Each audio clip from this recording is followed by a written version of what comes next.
한 2주 전에 미국의 에즈버리 대학 부흥 이야기를 한번 말씀을 드린 적이 있습니다.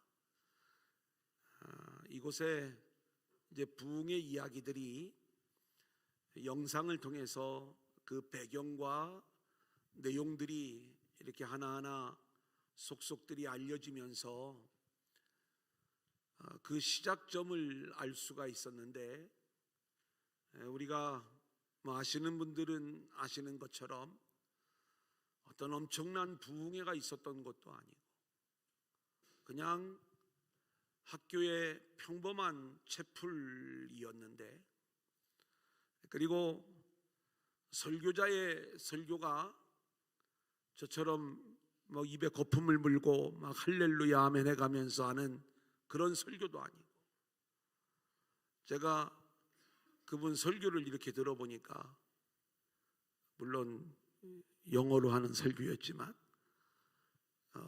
그렇게 열정적인 설교도 아니었고, 하지만 하나님을 향한 진실된 그 마음을 가지고 잔잔한 설교가 선포되어지고, 그리고 회중들에게 하나님을 향한 도전을 주고 그 설교를 마쳤을 때 회중들이 그 자리를 떠나지 아니하고 실제로 그 자리에 엎드려서 회개하고 통곡하며 기도하기를 시작을 하는데, 그 시간이 끝나지 않아서 이제 계속해서 이어지는 그 부흥의 일들이 나타나게 되었던 것을 볼 수가 있습니다.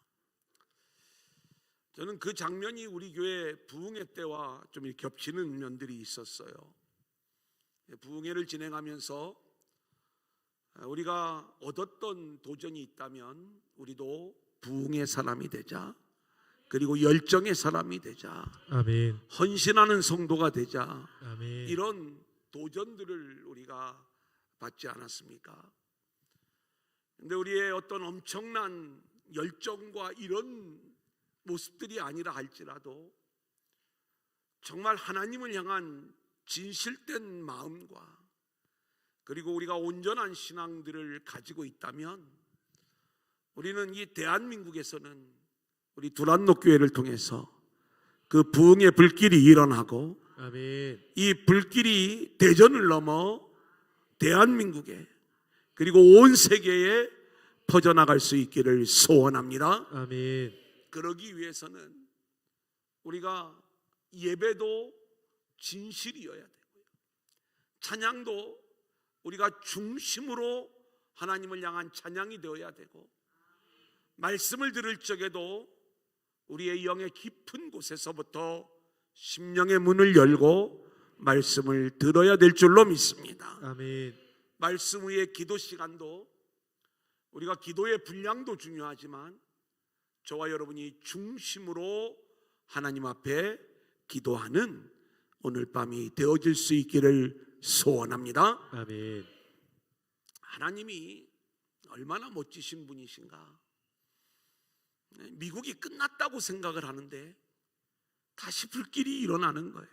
이게 하나님이 하시는 일 아니겠습니까? 우리나라도 마찬가지죠. 교회가 이제 끝난다, 이제 더 이상 가망이 없다, 또 세상도 그렇게 진단을 하고 교회에 대하여 아무런 소망을 가지지 않을 때 하나님이 하시는 일은 어마어마한 역사라는 것을 우리는 기대하게 되는 거예요. 우리는 이제 지금부터 2000년 전에 있었던 사도 바울의 이야기, 하나님이 이 땅에 복음을 세우시고 그 복음을 증거해 가시는 이야기들을 우리가 계속해서 함께 나누고 있어요. 오늘은 사도 바울 그 7번째 이야기입니다. 여러분, 우리 하나님께서는 창세 전부터 우리를 향한 한 언약을 행하시고 그 언약을 지켜나가시는 장면들을 보게 되는데, 그것은 우리를 구원하시기 위하여 메시아를 준비하시고 그 메시아를 보내셔서 우리를 구원하시고 하나님의 나라를 완성하는 일이었어요. 그래서 예수님이 오시기 전에는 준비된 메시아, 그리고 오실 메시아 이야기가 구약 성경 안에 기록이 되어져 있는 거고요. 그리고 그 예수님이 오셨다는 것, 오신 메시아, 그리고 다시 오실 메시아를 신약 성경은 말씀하고 있는 거예요.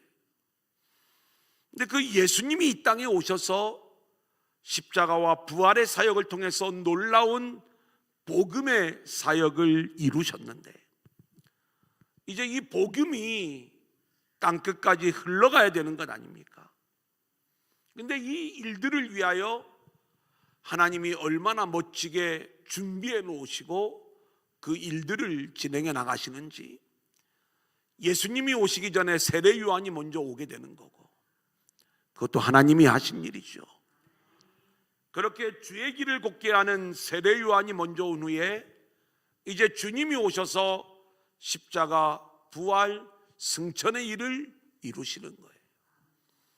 그리고 이 놀라운 복음의 도를 사도 바울이 전하게 되는데, 우리가 아는 것처럼 사도 바울은 이 갈릴리의 어부들과는 다르게 세계를 품는 사업가였고, 그리고 태어날 때부터 로마 시민권을 가지고 헬라어를 완벽하게 할 수 있는 환경 속에서 성장하였기 때문에, 그리고 헬라 철학에 잘 적응할 수 있는 그러한 대도시에서 태어난 그러한 인물이었기에 이제 복음을 전하는 데 있어서 아주 적절한 인물이었고, 게다가 하나님은 이 사도 바울을 먼저 율법의 대가로 세워가시고 그 구약의 율법을 복음으로 해석시켜주는 이 엄청난 일을 사도 바울이 감당하면서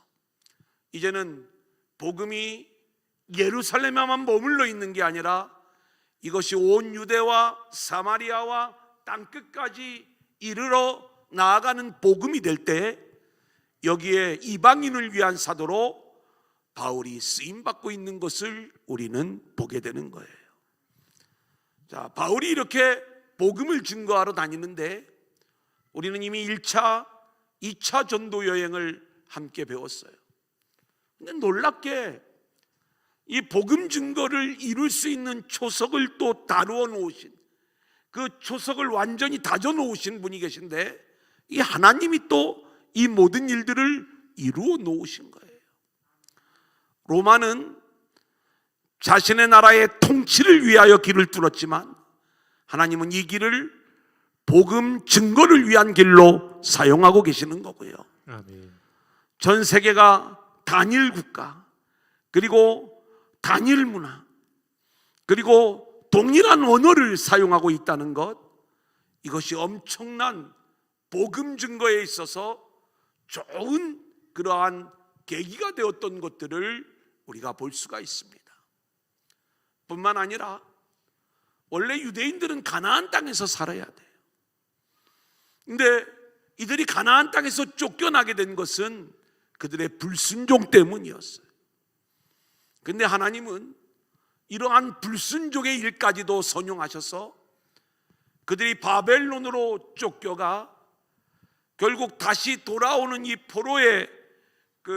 포로에서 돌아오는 그 일들 속에서도 일부만 돌아오고 훨씬 더 많은 사람들이 이제 소아시아로 이렇게 퍼져나가는 그러한 일들이 있었는데, 이것이 결국 훗날 사도 바울이 이 유대인들에게 복음을 전하게 되는 계기가 되는 거죠. 유대인들은 흩어진 곳에서 회당을 짓고 하나님 신앙을 열심히 지켜가며 그렇게 대를 이어 살아왔는데, 이들은 소위 성경에서 말하는 헬라파 유대인들이 된 거예요. 이제 몸은 우리로 말하면 미국에 있는 거예요. 또 일본에 가 있는 거예요. 또 영국에 가 있는 거예요. 유럽에 가 있는 거예요. 한국인이에요. 그런데 거기서 태어났기 때문에 영어도 잘해. 언어가 막힘이 없어요. 근데 이들은 태어날 때부터 유대인 교육을 받아요. 하나님을 알아요. 이들에게 복음이 들어가니까 이 사람들이 바뀌어지기만 하면 모두가 훌륭한 선교사가 되는 거예요. 왜냐하면 그 지역에 묻혀서 살아왔기 때문에 언어도 되고 문화도 되고 전혀 불편함이 없이 복음을 전하는 사람들로 세워지는데, 실상은 사도 바울도 헬라파 유대인이었고, 그리고 바나바도 헬라파 유대인이었고, 누가도 그렇고 아볼로도 그렇고, 성경에 엄청나게 많은 그러한 유력한 인물들이 바로 이 헬라 지역, 또 그렇게 헬라어를 잘 활용하는 그러한 인물들이었던 것. 근데 이 모든 일들을 하나님이 진행하시는 것이다. 자, 그러면서 이제 우리가 1차, 2차 전도 여행을 우리가 함께 나누고 이제 세 번째 전도 여행 이야기를 우리가 다루게 되는데, 저는 물론 사도 바울의 전도 여행의 모든 이야기들이 감동이지만 이 세 번째 전도 여행은 더 깊은 감동을 주고 있는 것들을 보게 됩니다. 특히 우리 두란노 교회와 아주 연결이 되는 그러한 말씀이 나와요. 우리 한번 같이 그 내용 한번 살펴보도록 하겠습니다. 23절, 18장 23절입니다. 시작. 얼마 있다가 떠나 갈라디아와 부르기아 땅을 차례로 다니며 모든 제자를 굳건하게 하니라. 자, 우리가 22절까지는 2차 전도 여행의 마침이에요. 근데 이제 성경에서는 얼마 있다가 떠나, 아주 단순한 전환점을 이야기하고 있지만 이제 다시 세 번째 전도 여행이 여기서부터 시작이 되는 거예요. 갈라디아와 부르기아의 땅을 차례로 다니며 모든 제자를 굳건하게 하고, 그리고 에베소로 옮겨가는 이 여정. 자, 그런데 24절부터 18장 마지막 절까지 아볼로에 대한 설명을 하고 있어요. 자, 24절만 우리 한번 같이 읽을까요? 시작. 알렉산드리아에서 난 아볼로라 하는 유대인이 에베소에 이르니 이 사람은 언변이 좋고 성경에 능통한 자라. 예, 이 아볼로라고 하는 사람이 에베소 교회의 시작과 연결이 되어지기 때문에 이 아볼로를 소개해주고 있는 거예요. 이 아볼로는 헬라 문화와 히브리 문화, 아까 제가 헬라파 유대인이라고 그랬죠. 그리고 문법, 수사학, 천문학, 아주 훌륭한 교육을 받은 헬라파 유대인이었어요. 오늘 본문을 보면 언변이 좋았다, 이 얘기는 공부를 많이 했다, 이런 의미고요. 또 성경에 능통한 자였다라고 하는 것을 보면 세상적으로도 아주 똑똑하고 공부를 많이 한 사람이었을 뿐만이 아니라 신앙적으로도 말씀을 깊이 연구하는, 그래서 특별히 복음에 대한 열심을 가진 사람이 바로 아볼로였던 거예요. 자, 그런데 우리가 2차 전도 여행의 마지막 부분에 사도 바울이 에베소를 잠깐 방문을 해요. 우리가 또 그 내용 잠깐 언급하고 넘어갈 텐데, 이때 브리스길라와 아굴라가 이곳에서 누구를 만나냐면 이 아볼로를 만나는 거예요. 그리고 그 아볼로를 데려다가 정확하게 복음의 원리를 가르쳐주는 그 이야기가 오늘 말씀에 등장을 하고, 이 사건 이후에 이 아볼로는 아가야, 이 고린도를 얘기합니다. 제가 성경에 빌립보, 데살로니가, 베레아, 그리고 아덴, 고린도로 이어지는 2차 전도 여행의 여정을 우리가 배웠어요. 그런데 이 북쪽에 있는 지역이 마게도냐, 그리고 남쪽에 있는 지역을 우리가 아가야, 그래서 아가야는 성경에서 고린도를 말하는 거예요. 이 고린도로 건너가서 고린도 교회에 아주 막강한 영향력을 끼치는 인물이 되는데, 우리가 고린도전서를 보면 나는 아볼로파다, 나는 바울파다, 이 사색당파로 나뉘어지는 이 분열의 이야기를 우리가 배우잖아요.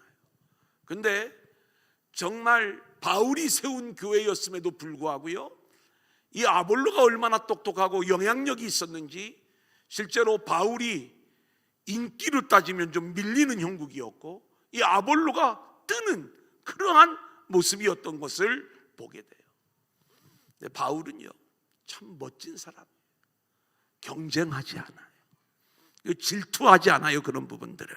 그리고 아볼로의 사명이 있는 거고, 그리고 나는 나의 사명이 있는 거다, 이 부분을 이야기하고 있는 거죠. 자, 그래서 지금 이 아볼로 이야기를 언급하고 19장으로 넘어오는 것은 이 에베소 교회에 바울이 와 보니까 이미 복음을 알고 있는 거예요. 자, 우리 그 내용 보도록 하겠습니다. 에베소 사역 1번. 이 에베소는 어디냐? 혹시 여러분 에서보 두사빌라 기억나세요? 소아시아 7교회 앞글자만 따서 외우라고 계시록 우리가 함께 공부할 때 그 말씀 가르쳐 드렸잖아요. 이때 우리가 이 에베소 교회에 대하여 자세히 다룬 적이 있어요. 우리가 지금 그 요한계시록에서 다루었던 에베소 교회가 어떻게 시작이 되었는가. 제가 이 에베소 교회는 그 사명을 감당하지 못하면, 처음 사랑을 회복하지 못하면 내 촛대를 옮겨버리겠다, 요 이야기가 주어졌던 교회가 에베소 교회라고 말씀을 드렸는데, 왜 이 에베소 교회가 그런 이제 하나님의 책망과 경고를 듣게 되었는가? 그것은 그쪽 지형하고 굉장히 영향이 있다고 말씀을 드렸죠. 실제로 해안가에 있는 교회였지만, 이 도시였지만, 이제 혹시 여러분들이 여기는 아마 많이들 가실 거예요. 요즘은 뭐 비용도 그렇게 안 비싸요. 터키 그냥 관광 가시면 이렇게 이제 이 에베소는 반드시 갑니다. 그냥 세상 관광으로 가도 가요. 이 가는 코스가 여기를 가게 돼 있어요. 가면 가이드가 여기까지 바다였습니다 이렇게 알려줘요. 이렇게 여기까지 바다였다고. 그리고 계속 침전물이 쌓이면서 항구를 옮겨야 되고 옮겨야 되는 그런 어려움이 있던 도시였어요.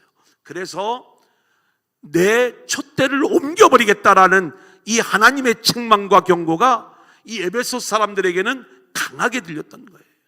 바로 이 해안가에 있는 그러한 도시였는데, 여기에 가보면 원형극장이 지금도 거의 완벽한 모습으로 보존이 되어져 있는데, 다른 데를 가보면 한 15,000석 정도 되는데 여기는 24,000, 25,000석 정도 되는 아주 큰 원형극장이 있었다는 거예요. 그것은 그만큼 이 도시가 대도시였던 거죠. 거기 가면은 이 집창촌, 이제 지금 우리로 말하면 태폐적인 그러한 곳들이 있었던 곳, 또 뭐 여러 이제 그 장소들, 특별히 아데미 신전, 그러니까 아데미라고 하는 여신의 그 신상을 만들어내는 그러한 사람들, 또 그런 신전, 이러한 것들이 있던, 어떻게 보면 대도시였지만 영적으로 암흑 가운데 있던 이 에베소, 여기에 이제 바울이 복음을 전하기 위해 가는 거예요. 바울은 3차 전도 여행 전에 2차 전도 여행 때, 2차 전도 여행의 사도 바울의 복음 증거의 핵심지는 고린도였어요. 원래 우리가 데살로니가에 가서는 3주 동안 복음을 전해요. 별로 오래 안 전해요. 어떤 데는 한 주간. 그런데 이 고린도에 와서는 1년 6개월을 유하는 거예요. 근데 이 3차 전도 여행에서는 이제 에베소에서 3년 가까이를 유하게 되는데, 이 고린도를 떠나 2차 전도 여행 이제 안디옥으로 돌아오는 여정에 에베소에 잠시 들리게 됩니다. 그러면서 하나님의 뜻이라면 다시 여러분에게 돌아오겠습니다, 이 이야기를 하고 이제 떠나게 되는 거예요. 하나님은요 참 놀라우신 분이세요. 그러니까 이런 여러 과정들 속에서 하나님의 때가 되니까 다시 이 바울을 에베소로 보내시는 거죠. 그리고 그 준비된 바울을 보내셔서 이 에베소를 완전히 뒤집어 놓습니다. 이 에베소가 소아시아 지역에 완전히 복음의 이 전초 기지가 돼가지고 이곳에서의 두란노 사역을 통해서 온 아시아에 있는 사람들이 복음을 듣게 되고 주님을 영접하게 되는 이 엄청난 역사가 에베소를 중심으로 해서 나타나게 되는 거예요. 자, 우리 한번 보겠습니다. 19장 1절 아볼로가 시작. 아볼로가 고린도에 있을 때에 바울이 윗지방으로 다녀 에베소에 와서 어떤 제자들을 만나. 자, 여기 윗지방이라고 하는 건 아까 갈라디아 부르기아 땅을 지나서 에베소로 들어오는 거예요. 근데 아볼로는 이미 이 에베소 사역을 마치고 고린도로 떠나가 있는 상황. 근데 이 아볼로의 복음 증거에 의하여 이미 복음을 에베소 사람들이 알고 있었던 상황, 요 상황이에요. 자, 그런데 이제 이들에게 사도 바울이, 제가 이제 사도행전의 말씀을 강해하는 시간이 아니기 때문에 다 읽을 수가 없어요. 분량도 많고 우리가 오늘 정해진 시간 동안에 이 내용을 해야 되기 때문에. 근데 이들에게 너희가 믿을 때 성령을 받았느냐, 이걸 물어보는 거예요. 근데 이 에베소에 있던 믿음의 사람들이 우리는 성령이 있다는 걸 알지도 못한다. 그래서 이제 바울이 이들에게 성령 세례를 주는 장면이 이어지게 되는 거죠. 하나님은 이 바울을 안디옥으로 돌아가게 하신 다음에 하나님의 때가 되어서 와보니까 이미 아볼로를 통해서 이 에베소에 있는 사람들이 복음에 대한 기초를 알고 있었어요. 그리고 하나님의 때에 도착한 이 바울을 통해서 이제는 성령의 기름 부으심의 사역을 감당하게 하시고, 이로써 에베소 교회가 이제는 성령으로 충만한 교회가 되는 거예요. 아멘. 여러분 보세요. 제가 이게 왜 중요하냐면, 제가 개척을 하고 우리 교회가 좀 기도를 좀 열심히 했으면 좋겠는데 어지간히 기도를 안 하는 거예요. 그래서 저녁마다 우리가 좀 특별 기도회를 하면 좀 어떨까 이렇게 생각을 하고, 자, 오늘부터 40일 동안 특별 기도회를 합니다. 저녁에 8시에 교회를 좀 나오세요. 이렇게 이야기를 하면 첫 주간에는 한 10명 나와요. 둘째 주간 되면 5명으로 줄어. 셋째 주간쯤 되면 2명. 그 다음부터 이제 제가 속으로 내가 이걸 왜 시작했지? 40일을 할 실력이 안 되는 거예요. 우리가 힘도 없고 능력도 없고. 그런데요, 성령의 소낙비를 맞으니까요 40일이 아니라 1년도 하더라고. 아멘. 지금 이 에베소 교회가 이렇게 사도 바울이 이곳에 등장을 해가지고 성령의 강력한 기름 부으심의 역사가 임하면서 두란노 사역이 가능해지는 거예요. 어떻게 그렇게 하루에 5시간 이상씩 말씀을 전하는데 사람들이 끊임없이 모여들면서 이 일들을 감당할까? 바울이 말씀을 잘 가르쳐서 뭐 그런 내용들이 있는 게 아니라 성령의 충만한 교회가 되었을 때 이제 이 일들이 가능해지는 것들을 보게 되는 거예요. 그래서 제가 우리 교회 기적의 40일, 영광의 40일, 능력의 40일, 성서 탐구 40일, 막 교인들이 저한테 뭐라고 하냐, 우리를 신학생 만들려고 그러냐고, 뭔 40일을 그렇게 하냐고. 40일 하나 끝나면 그 다음 또 40일 하고 또 끝나면 또 40일 하고 계속 진행을 하는데 얼마나 열정적으로 함께 따라와 주는지. 그게 성령의 소낙비가 임하니까 이 일들이 가능하더라. 그게 성령 충만한 교회가 되는 일들이 중요하다, 이 말씀인 것입니다.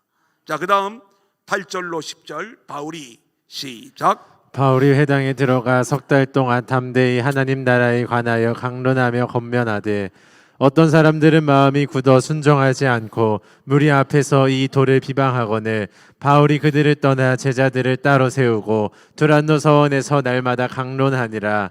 2해 동안 이같이 하니 아시아에 사는 자는 유대인이나 헬라인이나 다 주의 말씀을 듣더라. 예, 우리 교회 두란노 교회의 이름을 지은 그 근거가 여기에 있는 거예요. 우리도 열심히 말씀 사역해서 두란노 서원에서 바울이 말씀을 강론할 때 아시아에 사는 자는 유대인이나 헬라인이나 다 주의 말씀을 듣더라. 아멘. 이것처럼 우리도 열심히 말씀의 사역을 감당하면서 대전에 사는, 아니 이 나라에 사는 모든 사람들에게 말씀의 부흥이 일어나기를 소망하는 마음으로 아멘. 두란노 교회로 이름을 지은 거예요. 이름도 헷갈려. 두란노 교회라고 하잖아요. 그러면 예수 믿는 사람들은 알아들어요. 근데 뭐라고요? 이걸 맨날 물어봐. 그래 뭐 계란할 때 란, 노란색 할 때 노. 그러면 그게 알아들어요. 그때부터. 두랑노요? 뭐 그래? 상식이 없는 것 같아요. 제가 볼 때는 이 정도는 기본으로 알아야 되는. 어쨌든 그래요. 좀 말이 어렵지만 그래도 교회 이름 안에 사상이 들어가 있잖아요. 저는 정말 그런 마음, 우리 교회가 시작이 되면서 교회 이름을 두란노 교회로 바꾼 이유가 바로 거기에 있는 거예요. 그래서 열심히 말씀의 부. 근데 실제로요, 이 에베소 교회가 계시록에 보면 주님의 칭찬을 받잖아요. 그 칭찬을 받는 이유가 뭐 때문에 칭찬을 받냐면 이 교회는요 말씀의 실력이 있던 교회예요. 그 말씀의 실력이 있다는 것은 이단을 허용하지 않는 거예요. 잘못된 거짓 선지자들을 분별해내는 거예요. 우리도 마찬가지예요. 정확한 복음, 원색적인 복음, 본질적인 복음을 우리가 정확하게 가르치고 선포하면서 세속적인 복음이 더 이상 우리 안에 발을 디디지 못하도록 우리가 오직 복음만을 전하고 훈련하는 교회가 되어야 할 줄로 믿습니다. 아멘. 그래서 우리 안에 말씀의 실력이 있는 교회로 세워질 수 있기를 소원합니다. 아멘. 게다가 놀라운 역사가 나타나요. 11절 12절을 볼까요? 시작. 하나님이 바울의 손으로 놀라운 능력을 행하게 하시니 심지어 사람들이 바울의 몸에서 손수건이나 앞치마를 가져다가 병든 사람에게 얹으면 그 병이 떠나고 악기도 나가더라. 여러분, 이 말씀 다음에 어떤 이야기가 나오냐면 이 장면을 또 흉내내다가 망신당하는 이야기도 나와요. 그러니까 우리가 잘 알아야 되는 것은 우리가 이 말씀을 그냥 어떤 신비와 어떤 기적적인 체험의 이야기로만 이 내용을 들으려고 하면 안 돼요. 제가 성령의 소낙비를 맞고 나서 정말 교회 안에 아주 강력한 역사들이 나타났어요. 치유도 강력하고 또 예언의 은사도 강력하고 또 수많은 그러한 막 신비한 일들이 이렇게 일어나는데, 오늘 저는 여기 어떤 이야기냐면 바울의 몸에서 손수건이나 앞치마를 가져다가 병든 사람에게 얹으니까 그 사람에게서 병마가 떠나가고 악기도 나가더라, 이렇게 얘기하고 있어요. 이제 제가 전에 한번 이 본문 이야기하면서 목회자 세미나 때 한 목사님이 이제 성령 사역에 대한 강의를 하면서 이게 이제 목사님 한 분을 나오라고 하더라고. 이렇게 나오라고. 바울의 손수건을 가지고, 이 손수건을 가지고 갖다가 얹으니까 병마도 떠나가고 마귀도 떠나가더라. 이제 이 장면을 보여주는 거예요. 짜고 치는 게 아니에요. 딱 보니까 그 목사님, 우리가 봐도 약간 얼굴에 어둠이 짙어. 이 목사님 좀 묶여 있는 분이 있구나. 목사님 잠깐 나오시라고, 이렇게 우리도 한번 나오라고 해볼까. 또 이단이라고 막 그러니까 이게 나와 이제 실제로 나왔어요. 나왔는데 손수건을 딱 피더니 탁 던지면서 예스! 하면서 탁 던지는 거예요. 그러니까요, 아니 그렇게 하기도 어려울 것 같아. 이 수건이 정확하게 얼굴에 가서 딱, 그 사람 얼굴에 가서 딱 하는데요, 그냥 팍 쓰러지는 거예요. 그러니까 거기에 목사님들이 몇백 명이 계셨어요. 세미나 때. 저도 이제 그때 개척할 때였는데, 세미나 때 가서 저도 훌륭한 목사 되려고 얼마나 열심히 갔겠어요. 그 이제 딱 했는데 딱 그 장면을 보면서 절반은 일어나서 나가. 목사님이 절반은 일어나서 나가. 절반은 일어나서 앞으로 오는 거예요. 저는 나갔겠어요? 앞으로 왔겠어요? 다 틀렸어요. 나가지는 않았어요. 근데 뒤에서 이제 그걸 구경을 하는 거예요, 혼자. 저게 뭐야? 이제 그때는 제가 그런 일들에 대해서 전혀 저한테 뭐 인정도 안 되고, 또 저게 과연 성령의 역사냐. 근데 성령의 손아귀를 맞으니까 다 경험하셨잖아요. 제가 여기서 성령님 하니까 그냥 다 막 쓰러지고 막 그런 여러 가지 역사들이 나타나는 것들을 경험한 다음에야 입장이 바뀌는 거예요. 그걸 경험하기 전에는요, 저도 그걸 이상하게 보는 거예요. 같이 갔던 목사님이 계세요. 그 목사님 지금 하나님 나라 가셨는데, 이제 호주에서 한번 오셨던 목사님이잖아요. 그 목사님하고 둘이 갔었어요. 이제 이분은 저보다 연세가 많아서, 형님 어떻게 보셨어요? 근데 이분 연세가 이제 많으시니까, 나는 뭐 경험이 많아서 그냥 이해해야, 그러면서 얘기를 하시는 거예요. 저게 진짜 성령의 역사냐, 아니면 이게 뭐냐. 뭐 그때 이제 제가 젊은 나이에 뭐 목회하면서 얼마나 이게 이제 힘들었겠어요. 근데 하필이면 요거 손수건, 바울의 손수건 얘기, 요걸 가지고 이제 그렇게 얘기를 하는 거예요. 근데 저는 성령 충만한 교회일 뿐만이 아니라 이 교회는 말씀의 실력이 있는 교회라고 그랬어요. 자, 그리고 나서 나타나는 이 역사를 단순히 우리가 어떤 치유와 기적과 신비의 이야기로 이 내용을 들을 게 아니라, 우리는 이 이야기 속에서 하나님이 이루시는 하나님 나라의 역사가 이 에베소 교회 안에 나타나고 있었다는 것을 우리가 믿어야 되는 거예요. 아멘. 손수건, 앞치마, 여기에 어떤 능력이 있는 게 아니라 실제로 하나님 나라가 보여주는 그 치유의 역사, 회복의 역사들이 하나하나 이루어지는 모습. 저는 우리 두란노 교회 안에 이런 역사가 계속해서 일어날 수 있기를 소원합니다. 아멘. 절대로 흉내내면 안 돼요. 이건 흉내낼 수 있는 것들이 아니에요. 흉내내면 부끄러움을 당하는 모습을 13절부터 16절까지 말씀하고 있는 거예요. 자, 그 다음 17절부터 20절입니다. 같이 볼까요? 시작. 에베소에 사는 유대인과 헬라인들이 다 이 일을 알고 두려워하며 주 예수의 이름을 높이고 믿은 사람들이 많이 와서 자복하여 행한 일을 알리며, 또 마술을 행하던 많은 사람이 그 책을 모아 가지고 와서 모든 사람 앞에서 불사르니 그 책값을 계산한 적은 은 5만이나 되더라. 이와 같이 주의 말씀이 힘이 있어 흥황하여 세력을 얻으니라. 오늘 이 말씀을 보니까 이제 이 에베소 교회 안에 어떤 일들이 일어났는가 봤더니 삶의 변화가 나타나는 거예요.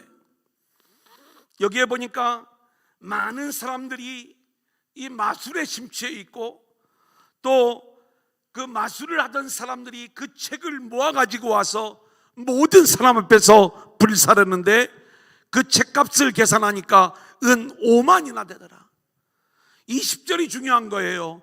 이와 같이 주의 말씀이 힘이 있어 흥왕하여 세력을 얻으니라. 할렐루야. 아멘. 교회 안에서 신앙생활을 하면서 가장 중요한 게 있다면 말씀의 힘이 우리 안에 역사해야 되는 줄로 믿습니다. 아멘. 말씀이 흘러가는 교회가 되어야 되는 거예요. 아멘. 내 삶 속에서 우리는 말씀의 통치가 나타나야 되는 거예요. 아멘. 신앙은 제가 여러 번 말씀을 드리잖아요. 돌을 닦는 게 신앙이 아니라고. 우리가 단순히 뭐 불교처럼 뭔가 수행하며 나아가는 게 신앙생활이 아니라 하나님과 나와의 관계가 신앙인 거예요. 그 관계는요, 말씀을 내가 듣느냐, 그 하나님의 말씀에 통치를 받느냐, 그 말씀을 붙잡느냐, 그 말씀과 함께 가느냐, 이게 없으면 우리의 신앙은 엉터리인 거예요. 그래서 말씀이 힘이 있어 흥왕하여 다니라, 세력을 얻으니라. 아멘. 여러분, 이 일들이 우리 모두에게 나타날 수 있기를 소원합니다. 아멘. 이제 21절 22절 시작. 이 일이 있은 후에 바울이 마게도냐와 아가야를 거쳐 예루살렘에 가기로 작정하여 이르되 내가 거기 갔다가 후에 로마도 보아야 하리라 하고 자기를 돕는 사람 중에서 디모데와 에라스도 두 사람을 마게도냐로 보내고 자기는 아시아에 얼마 동안 더 있으니라. 오늘 이 말씀은요, 사도 바울은 자기 인생을 향한 계획을 가지고 있었던 인물이에요. 그런데 그 계획은 어떤 자기의 소원을 이루기 위한 계획이 아니에요. 하나님의 뜻에 순종하는 계획들이었어요. 이제 에베소를 떠나 마게도냐로 갔다가 아가야를 거쳐서 다시 예루살렘으로 가겠다. 그리고 로마까지 가겠다. 자신의 선교의 여정들을 이렇게 계획을 세우고 그리고 순종해가는 장면들을 보게 돼요. 우리가 아는 내용이지만 어디 하나 만만한 곳이 없어요. 예루살렘은 우리가 다음 주에 배울 건데, 다음 주는 외부 강사가 오세요. 다음 주에 우리가 이 내용을 배울 건데, 우리가 그때 죽으러 가는 거예요. 목숨 걸고 가는 거예요. 로마로 갈 때 죄수의 신분으로 가는 거예요. 근데 그의 인생의 온통 계획은 오직 하나님 한 분뿐인 거예요. 오직 예수요, 오직 복음인 거예요. 아멘. 저와 여러분의 인생의 목적이 뭡니까? 나의 출세, 나의 성공을 위한 계획, 우리가 열심히 세워가지만 정말 주를 위한 계획들이 저와 여러분의 인생 속에 세워질 수 있기를 소원합니다. 아멘. 자, 넘겨보겠습니다. 자, 이번에는 8번입니다. 은장색 데메드리오가 소동을 일으켜요. 이제 분량이 많아서 제가 원고를 거기다 실지는 않았어요. 이 은장색이라는 건 뭘 얘기하냐면, 이 에베소는 이 아데미 여신의 신전이 있는 곳이었어요. 신전이 있으면 그 도시는 그 신전을 중심으로 경제가 돌아요. 그리고 이 신전을 이용해서 먹고 사는 사람들이 얼마나 많이 있는지 몰라요. 특별히 이 은장색 데메드리오는요, 은으로 아데미 여신의 모형을 만들어 가지고 이걸 판매하는. 여러분, 유럽 가가지고 이제 이 터키 특히 가가지고 뭐 기념품 사온다고 하면서 사오시는 분들 보면 되게 부적들을 많이 사오더라고요. 부적인지 모르고 사오는 거지. 이게 다 주술적인 것들이에요. 거의 대부분 잘 알고 이렇게 사오셔야 돼요. 뭘 기념으로 사왔는데 알고 보니까 부적이야. 이 지켜준다고. 유럽 가면 그 파란 눈 있잖아요. 안 가보셨어요? 죄송해요. 하여튼 부적이에요.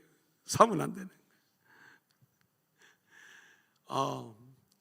어떤 분은 종을 모으는 사람이 있고, 어떤 사람은 촛대를 모으는 사람, 다양한 사람이 있어요. 어떤 사람은 가는 곳마다 스타벅스 컵을 또 모으더라고. 뭐 별 사람들이 다 있는데 저는 안 모아요. 그게 뭐 그렇게 그냥 중요한가? 그런데 이제 꼭 가서 사야 된대. 그러면서 아유 바빠 죽겠는데 여기 스타벅스 어디냐고 맨날 스타벅스만 찾아. 왜 스타벅스 왜 찾는데? 그랬더니 여기 컵을 사가야 된다는 거, 이 도시 이름이 있는. 그래가지고 그래 지나가다가 같이 숙제야. 저기 있다 저기. 근데 이제 촛대나 이 종이나 이런 것들도요 주술적인 게 많아요. 잘 보고 하셔야 돼요. 어쨌든 이제 이 은장색이 아데미 여신을 만들어 갖고 파는 거예요. 근데 사도 바울이 설교를 하는데 사람의 손으로 만든 건 신이 아니다, 이 얘기를 하는 거예요. 이 얘기를 하니까 장사가 되겠어요? 안 되겠어요? 안 되는 거예요. 너무 안 돼도 너무 안 돼. 그러니까 이제 이 바울 이 일행을 이제 이대로 둬서는 안 되겠다 해가지고 고발을 하는 거예요. 소동을 일으키는 거예요. 여러분, 우리가 알아야 될 것이 있습니다. 실제로 많은 사람들이 신앙생활을 하면서 생계와 복음을 때로는 연결할 때가 많아요. 내 생계에 지장이 생기면 복음을 핍박하는 경우도 있고요, 또 생업을 위해 복음을 이용하는 경우도 있고, 또 생업을 통한 경제적인 유익을 얻기 위하여 복음을 수단으로 삼는 그러한 일들이 많아요. 우리가 뭐 도움받으려고 기원다 이런 얘기가 아니라, 내가 하나님이 나에게 생업을 주신 것은 그 생업을 통해서 주의 영광을 드러내고 주의 복음을 전하는 자들이 되어야 되는 거예요. 아멘. 그죠? 그런데 내가 예수를 믿으면서 예수를 통해서 내가 생업의 복을 받으려고 하면 방향이 잘못된 거라 이 말씀인 것입니다. 그래, 이런 마음을 갖고 있으면 안 되는 거예요. 그래서 되게 죄송한 이야기지만 정말 우리가 있는 자리에서 어떤 직업을 가지고 있든지 오직 주의 복음만을 증거하는 자들로 세워질 수 있기를 소원합니다. 아멘. 목사로서 정말 어려울 때가 여러 번 있어요. 제가 개업집을 갔는데 진짜 옛날 오락실이에요. 가로 열고 경품 오락실. 근데 이제 우리 교인이 개업을 했으니까 개업 예배를 드리러 갔잖아요. 근데 오락실을 한다고 해서 저는 그냥 애들 오는 오락실인 줄 알았더니 그런 거 뭐 알죠? 그게 뭐 그런 오락실이야. 잘 되게 해달라고 기도를 해야 되는지, 망하게 해달라고 기도를 해야 되는지 정말 어려웠어요. 아니, 노래방이면 차라리 낫겠어. 노래라도 한 곡 뽑고 나오게. 근데 노래방도 아니고 너무 어려웠어요. 지금 안 계시니까 제가 편하게 얘기하는 거예요, 사실은. 근데 정말 우리가 이 땅에서 주어진 인생을 살고 가는 것 아닙니까? 직업에는 귀천이 없어요. 근데 중요한 건 있어요. 뭐냐면 정말 내가 이 일들을 감당하면서 주의 복음을 드러내고 있는가? 이 부분은 우리가 늘 해야 돼요. 어떤 분은 정말 그 힘들고 지친 가운데 일들을 감당하는 그 모습들을 보면 정말 귀해요. 정말 멋지기도 하고요. 그런데 우리가 아무리 힘든 일들을 한다 할지라도 우리는 그 모든 일들을 통해서 주의 영광을 드러내고 아멘. 주의 복음을 흘려보낼 수 있는 아멘. 우리의 모습들이 되어질 수 있기를 소원합니다. 아멘. 사람의 손으로 만든 건 신이 될 수 없다. 여러분, 이것은 물론 우상 같은 어떤 조각품을 얘기하는 겁니다. 하지만 이 말씀도 우리가 묵상을 해보면 내 손으로 하는 일들을 우리가 자랑하면 안 되는 거예요. 성경이 오른손이 하는 일을 왼손이 모르게 하라, 우리가 이 말씀을 하고 있어요. 여러 가지 복음적 적용을 할 수가 있어요. 중요한 건 오른손이 하는 일을 왼손은 알 수도 없을 뿐만이 아니라 알게 해서도 안 된다는 그러한 의미이고요.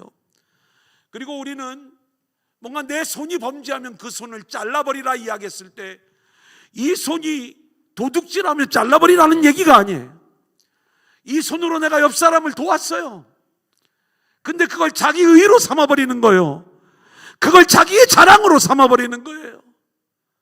그러면 잘라버리라는 거예요. 우리가 오직 하나님의 영광을 드러내야 되는데 하나님의 영광이 아닌 자기 영광을 드러내는 것, 하나님이 원치 않는 거예요. 이게 손으로 만든 신이에요. 자기를 신으로 만드는 거예요. 우리가 헌신적으로 사명을 감당할 때 오직 주님의 영광만이 드러나야 될 줄로 믿습니다. 아멘. 자, 이제 드로아 사역으로 넘어갈게요. 서기장 얘기는 그냥 넘어가도 돼요. 사도행전 20장 1절로 6절입니다. 시작. 소요가 그침에 바울은 제자들을 불러 권한 후에 작별하고 떠나 마게도냐로 가니라. 그 지방으로 다녀가며 여러 말로 제자들에게 권하고 헬라에 이르러 거기 석 달 동안 있다가 배 타고 수리아로 가고자 할 그때에 유대인들이 자기를 해하려고 공모함으로 마게도냐를 거쳐 돌아가기로 작정하니 아시아까지 함께 가는 자는 베레아 사람 브로의 아들 소바더와 베살로니가 사람 아리스다고와 세군도와 가이오와 및 디메데와 아시아 사람 두기고와 드로비모라. 그들은 먼저 가서 드로아에서 우리를 기다리더라.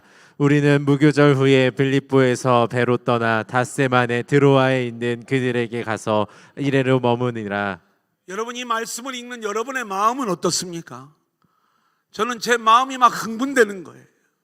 지금 사도 바울이 에베소에서 그렇게 열정적인 사역을 감당한 다음에 다시 그 선교 여행을 움직이는데 에베소에서 마게도냐로 다시 고린도, 다시 마게도냐, 다시 드로아로 이렇게 움직여가는 이 열정적인 이 사역.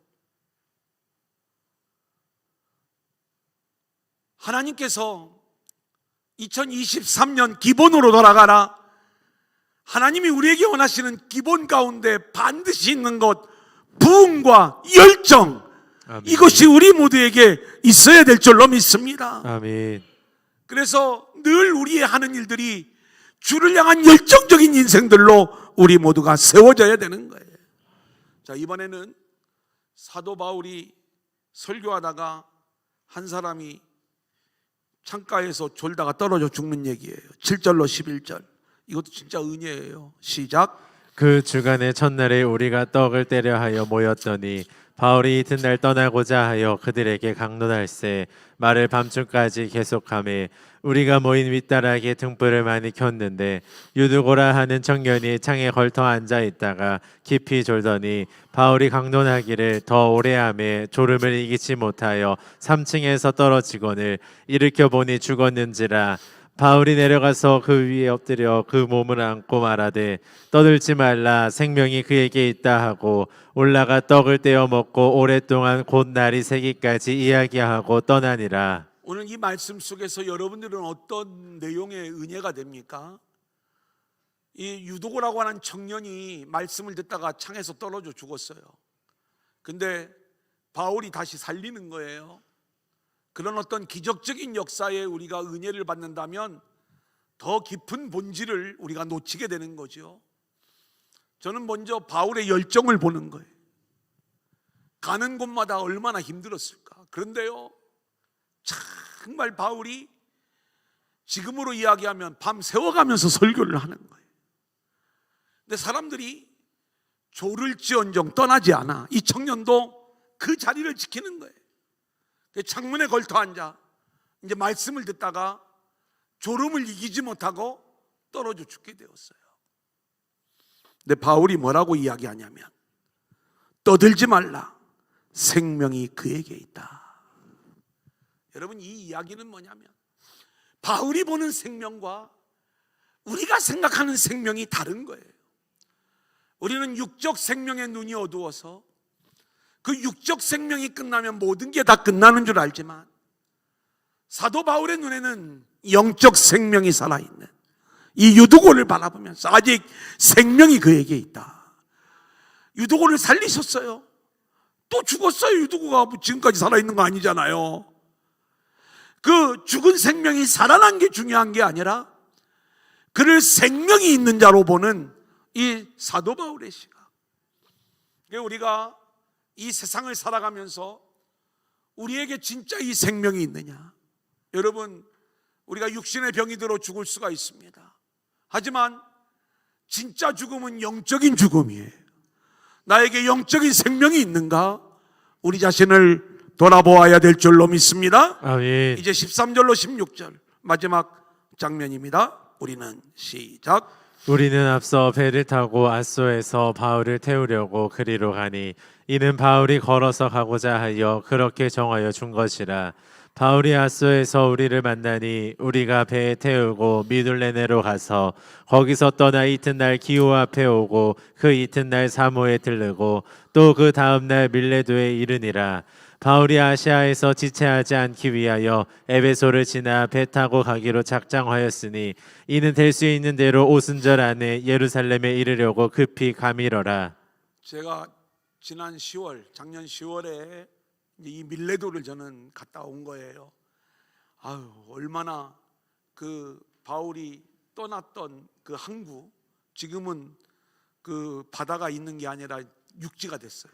근데 항구가 있던 그 자리에 가가지고 사진도 찍고, 또 이제 그 바울의 어떤 마음, 그래서 이제 바울이 이곳에서 에베소 교회의 장로들을 청해서 마지막 고별 설교를 하거든요. 이제 그 고별 설교를 했을 법한 자리에 가서 설교는 안 했지만 이렇게 좀 폼 좀 잡아보고, 그리고 한국까지 내려가서 작별 인사하는 척 해보고, 이제 그리고 이제 왔는데, 정말 이 사도 바울의 그 마음이 가장 잘 느껴졌던 장소 중에 하나가 밀레도였던 거예요. 자, 20장 17절 같이 볼까요? 바울이 시작. 바울이 밀레도에서 사람을 에베소로 보내어 교회 장로들을 청하니 그 장로님들을 청해가지고 이제 고별 설교를 진행하는 거예요. 에베소에서의 사역을 회상하는데 겸손과 눈물과 당한 시험과 오직 복음, 그리고 이제 성령에 매여 예루살렘으로 가는 그 계획을 이야기하면서 장로님들에게 에베소 교회를 부탁하는 거예요. 사랑하는 여러분, 얼마나 이 교회를 향한 바울의 사랑이 애절하게 느껴지는지, 오늘 저와 여러분도 하나님이 우리에게 맡겨주신 이 교회를 향한 열정적이고 애절한 사랑이 우리 가운데 있어지기를 소원하고요. 아멘. 우리가 이곳에 있을 때 하나님은, 우리 주님은 저와 여러분에게 이 제단을 부탁하신 줄로 믿습니다. 아멘. 그 부탁받은 이곳을 우리가 철저히 섬기면서 사명을 감당하는 저와 여러분들이 될 수 있기를 주님의 이름으로 간절히 축원합니다.